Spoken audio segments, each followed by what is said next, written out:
Speak. Your WavyOcho, I'm gonna react to the sad story of Speaker Knockerz. I ain't gonna lie, I never really listened to Speaker Knockerz. Like I never listened to Speaker Knockerz. I don't listen to Speaker Knockerz, but I heard that song "Lonely." I ain't gonna lie. That's the only song I heard was "Lonely" because you back then like it was being played in school and shit. Niggas was playing that in school, so yeah, bro. Knockerz was one of the godfathers of internet rap and helped create the new wave of melodic hip hop. But right as he was about to take his career to the next level, he tragically passed away, and his exact cause of death is still a mystery to the fans. Since then, his music has inspired an entire generation of artists and created the blueprint for modern rap. Speaker Knockerz was born in New York and grew up in the Bronx. He was always into music. Grew up in the Bronx. That means he was born in the wait. What part of New York? Like New York's like Brooklyn, Queens, Harlem, like what? To his dad, who was also rapping and making beats when he was a kid. But when Speaker Knockerz was only 5 or 6 years old, his dad caught a case and ended up getting 10 years in prison. Not long after that, his mom moved the family to South Carolina to give him a better place to grow up and avoid ending up in the streets. Speaker Knockerz started getting serious about music in high school and taught himself how to make beats. But he wasn't just an artist. He was also studying what music his friends were into and what was buzzing on the internet. Around that time, Soulja Boy had just blown up off his Crank That dance, and Speaker Knockerz took a lot of influence from his style and marketing tactics. So, he wanted to find out how Soulja Boy created his sound and found out he used FL Studio to make beats. So he downloaded a cracked version and started getting to work. At first, he was just messing around and having fun with it. But the more he learned, the more he realized that music was what he wanted to do with his life. He started making beats every day after school and continued working on his production skills. But he also started making his own music too and experimenting with autotune to create a whole new flow. He decided to drop out of high school to focus on music, which his mom didn't like. She even kicked him out of the house for a while, and he was forced to make it on his own. But deep down, Speaker Knockerz knew he was onto something with the music and had to keep grinding. He tried getting a regular job, but knew working a 9 to 5 wasn't for him. So he put all his energy into making beats so he could find a way to support himself through music. He started dropping 3 to 5 beats per day online and even spent 2 straight summers sitting inside working on music. He was putting his tracks up on SoundClick, a website where rappers could search and find beats. He just kept grinding until he had hundreds of beats online, and when he made his first sale for $50, he invested it right back into buying better speakers. His dad got out of jail in 2010 and reunited with his sons. He even started helping Speaker Knockerz work on his own music and showed him how to mix and master his tracks. With his dad's help, Speaker Knockerz released his first mixtape, Flight Delayed, under the name Jamal Jr. He was still building a fan base, so the tape only got a few hundred plays when it first dropped. But even though his own music wasn't getting much traction, his career as a producer was starting to take off. Around that time, he changed his name to Speaker Knockerz and created the DJ tag that he later became known for. His first big break as a producer came in 2011 when Meek Mill rapped over one of his beats on his song Tony Montana from his Dream Chasers mixtape. That was a huge win because Meek Mill blew up and went mainstream right after that. Yeah, Meek Mill and Nas Speaker Knockerz. And suddenly, everyone was looking for a Speaker Knockerz beat. He went on to produce tracks for 2 Chainz, French Montana, Gucci Mane, Young Dolph, and many more. By the time he was 17, he was already selling beats consistently, and according to one source, he made over $40,000 in 6 months. That was enough to help him get his own place and even buy his dream car, a black Camaro. But even though he was making major moves as a producer, Speaker Knockerz still had dreams of blowing up as a rapper. So, he kept dropping his own music on the side and figured out creative ways to get people to pay attention. He watched Soulja Boy blow up with a viral dance move, so he started sending his music to popular dancers who had a buzz on the internet. Speaker Knockerz sent his music to a popular bop dancer from Chicago named Kimo who started making videos dancing to his songs. He also started producing for other local Chicago artists like Boss Baca, which helped him build a large fan base in the city. He started going out to Chicago to perform, where he linked up with another popular Vine star and singer named Tony Romiti. Tony started making vines, dancing, and lip-syncing to his music, which I think I heard of her before. I think I heard her name like once or twice, helped him blow up even more. They even collabed on a track called Scared Money and exposed his sound to a whole different audience. Speaker Knockerz would capitalize on the buzz by dropping back-to-back mixtapes in 2013, Married to the Money and Finesse Father. He also started dropping videos that were running up crazy numbers. First, he dropped his breakout hit, Rico Story, in September. But a few months later, in December 2013, he dropped a track that would make him a superstar, Lonely. Lonely was a huge hit. And that's the first song I discovered of Speaker Knockerz. You feel me? That's the song I'm talking about. That's the song that I discovered. make Speaker Knockerz a household name.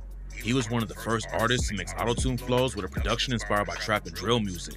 With the help of Tony and other creators on Vine like Reggie Cool's, Lonely became a viral sound and internet meme, helping it blow up even more. Speaker Knockerz knew he was making great music, but he didn't realize he was about to change the sound of rap forever. Even though he was getting millions of views, he still wasn't signed to a major label. Instead, he wanted to stay independent and build his own brand.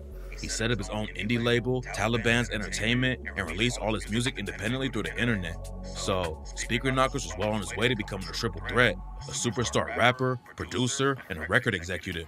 He said in an interview that he isn't signed to anybody but himself, and he doesn't need a big name to get popular. So, he clearly had the vision and wouldn't let anyone stop him from reaching the top. His videos were consistently going viral, and by selling beats, he had a way to make money without signing to a major label. It seemed like Speaker Knockerz was in the perfect position to take over the music industry, but at the height of his fame, his life and career were suddenly cut short before he could reach his full potential. Although Speaker Knockerz was finally starting to live his dreams, life wasn't always easy. The sudden overnight fame made some family members switch up and start acting different. It made it hard for him to trust people, which only got worse after he found out his girl was cheating on him. According to his friends and family, in the months before his death, Speaker Knockerz seemed to be depressed and wasn't acting like himself. There were even rumors that he started abusing drugs to deal with the stress of becoming famous overnight. He still kept grinding and dropped the track Erica Kane in March 2014. It was another instant hit, but fans had no idea it would be the last song he would ever drop while he was alive. A few days after the song came out, rumors had started going around the internet that Speaker Knockerz had gone missing and no one knew where he was. Fans knew it was serious after his mom posted about it on social media and confirmed that he'd been missing for days. She wrote on Facebook, "It's not like him not to communicate or come home for this long period of time. I pray that my son is okay." The day he went missing, he had dinner with his family for his dad's birthday.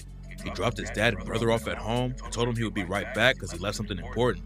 But he never came back, and no one ever heard from him again. The next morning, he had studio time booked and a business meeting lined up and didn't show up for either. So his family knew something wasn't right. No one could get in contact with him, and his family started to get worried. Eventually, they called the cops and went to his home in South Carolina to look for clues. When they knocked on the door, no one answered, so they forced their way in. When they searched the house, they found Speaker Knockerz. Damn, rapper Speaker Knockerz found dead at 19. Damn, bro, that's fucked up, bro. Only at 19, bro. He even reached his full potential, man. This man even reached his full potential. Damn, 19, that's dumb young, bro. He's dead in the garage right next to his black Camaro. The news shocked the world because he was only 19 at the time of his death and had his whole life ahead of him. Even though his family confirmed the tragic news, they didn't reveal much information about how he died or what happened leading up to his passing. So, theories began going around the internet to explain what might have happened. Some said it was the result of an overdose due to his addiction to lean. Others say it was a suicide and he died from carbon monoxide poisoning after leaving his car running in the garage. The coroner later confirmed that there were no signs of foul play, and his official cause of death was a heart attack. 19-year-olds don't usually die of a heart attack unless there are drugs involved. Lean is known to slow your heart rate, which is where the rumors of an Yeah, kids, don't do drugs. Like, see, just say no to drugs, bro. Don't do lean. Don't do that. It could mess up your life forever. You feel me? Just don't do it. Take that advice. overdose came from. But the coroner also confirmed that he had no drugs in the system at the time of his death, and it was the result of natural causes. His family's also been very quiet about what really happened to Speaker Knockerz, but they've been clear that it was not drug-related, and most of the rumors are complete cap. On the 9th anniversary of his death, his mom, Misha Wilson, aka Mama Knockerz, appeared on the WavyOcho show where she talks about her son's death and legacy in music. She said, reading some of the things that people say, it's like whatever they put out on the media, in the media, that people believe it, and then when I see some of the things that they say, it's not true at all. Like 95% of the things that they say is not true. My son did not die of any type of drug substance or anything like that, and he did not have a heart attack. But I just, want to clear that up because that's not what happened to him. But even though it was a tragic situation, there was still a silver lining. Because he stayed independent and never sold his masters, his family gets 100% of the profits from his music catalog. At the time of his passing, he had about 49 tracks available online, and his family continued to drop his unreleased music. They premiered a video for Erica Kane a few months after his death, and his final mixtape, Married to Money 2, came out later this year. Damn, he would have been, if he would have stayed alive, he would have been 29, 30, bro. He would have been in his late 20s, you know. He would have been almost 30 right now, bro. If he would have stayed alive, bro. Same year, Speaker Knockerz was only active in the rap game for a few years, but the music he dropped inspired a whole new wave of artists. His melody-driven rap style wasn't mainstream when he was alive, but since then, many popular artists have blown up using a similar sound and credit Speaker Knockerz as a major inspiration.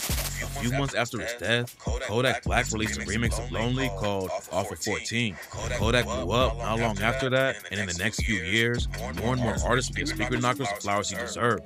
When A Boogie with the Hoodie first came out, many people compared his sound to Speaker Knockerz. He was asked about it in an interview with the Breakfast Club, and A Boogie said he took it as a compliment because he was bumping Speaker Knockerz all the time when he first started to rap. It's crazy because when I came out, that's what I was listening to too. So that's why I was saying, like, it's all a cycle. Right. Even if Speaker Knockerz? yeah, even if he was out right now, like, it would have been like the same thing. Oh my God, he was God bless the dead. Or it would have been the same thing. You think it's a compliment when people do that? Of course, because the boy real. Feel me? What can I say? In 2016, Lil Uzi Vert shouted him out on an unreleased track called Alone Time, and Denzel Curry also rapped about him on the song Naughty Head. On Alone Time, Uzi rapped, rest in peace to Speaker Knockerz. Got your bitch all on my arm. Lil Uzi, he just be wildin'. He got like all the options. Yeah. On Naughty Head, Denzel said, bitches get me sloppy, my pockets on Andy Milonakis. Bumping Speaker Knockerz, Rico story when I see the coppers. In an interview with The Fader, Roddy Ricch listed Speaker Knockerz as one of his main influences, alongside some of the biggest names in hip-hop. When asked what he listened to growing up, he said, I'm pretty young, so I was listening to Speaker Knockerz, Future, Young Thug when he first came out. I listened to Lil Wayne a lot when I was a kid. Future, Thug, and Wayne are three of the most respected artists in the game. So the fact that Roddy put Speaker Knockerz in that same category says a lot about his impact on the new generation.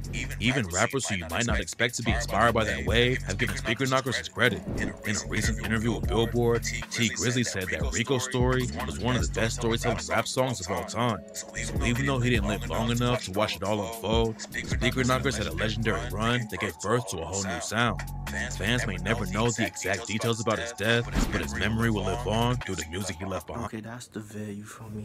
So yeah, bro, it's good that like that you see like current rappers like was inspired by Speaker Knockerz.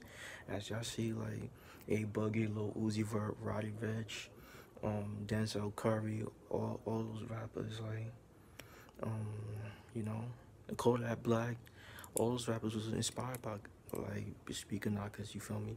Like I said, bro, I never listened to Speaker Knockerz. You know, I was, you know, the only song I heard of him was Lonely, and that's about it. I never heard of his other songs. So yeah, bro, make sure you like, comment, subscribe. If you're a fan of Speaker Knockerz, let me know what is your favorite song of his. Y'all know the vibes. Over just checking out you are.